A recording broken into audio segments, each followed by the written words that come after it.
Darwin's book on human evolution, The Descent of Man, revealed him as what Dr. John West calls a virulent racist. He did write extensively about how evolution by natural selection creates unequal races, and that in the evolutionary scheme of things, blacks are the closest to apes. Darwinism is one of the most dangerous ideas in the world today. One proponent of Darwinism described it as universal acid. It dissolves everything. Hosea Baxter directs reconciliation ministries at Crossroads Bible College.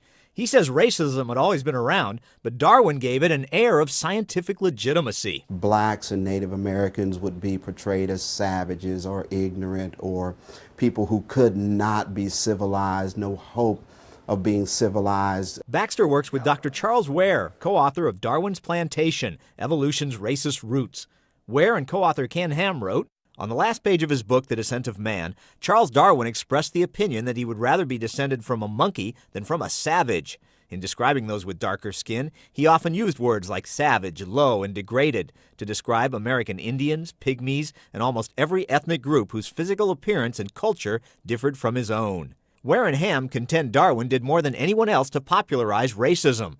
Another quote, one professor in the 1880s wrote, I consider the Negro to be a lower species of man and cannot make up my mind to look upon him as a man and a brother, for the gorilla would then also have to be admitted into the family. Since blacks were somewhere in the evolutionary scale between apes and men, they did not have souls. And since they didn't have souls, some argued we don't even have to preach the gospel to them. Slavery and segregation kept the races apart, but maybe even more dangerous was how Darwin's theories led to active eugenics. The idea of trying to breed a better human being. Baxter says eugenicists were asking, how do we stop the breeding of these inferior races? It led to the forced sterilization of 70,000 Americans, many of them blacks.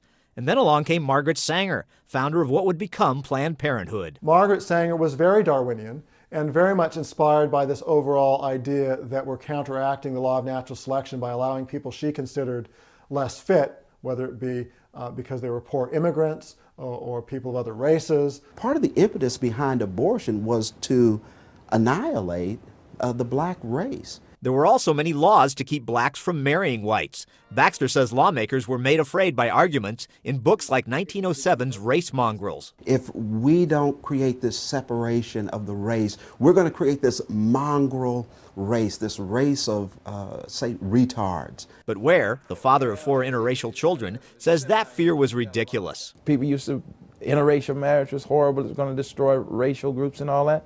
Hasn't destroyed anything. We're still human beings. Ware has dedicated his life and his ministry to undoing the damage of racism. Bringing red, yellow, black, and white together based on biblical principle. Here in Indianapolis, Indiana, Dr. Ware heads up Crossroads Bible, a small college, but one with big ideas about racial reconciliation. It starts with showing what the Bible says about race, a direct contradiction of Darwinism. There's only one race, and the Bible clearly spells that out. From one man he made every nation of men. Eve was the mother of all the living. These 3 were the sons of Noah, and from these the whole earth was populated. In their book, Ware and Ham point out modern genetics shows racial differences are in reality little more than skin deep. And quote a scientist who says, race is a social construct, and it has no basic biological reality. Crossroads Bible College pushes its students to push hard across race barriers. Get over the fear of failure. Get over the fear of rejection. We need to be intentional.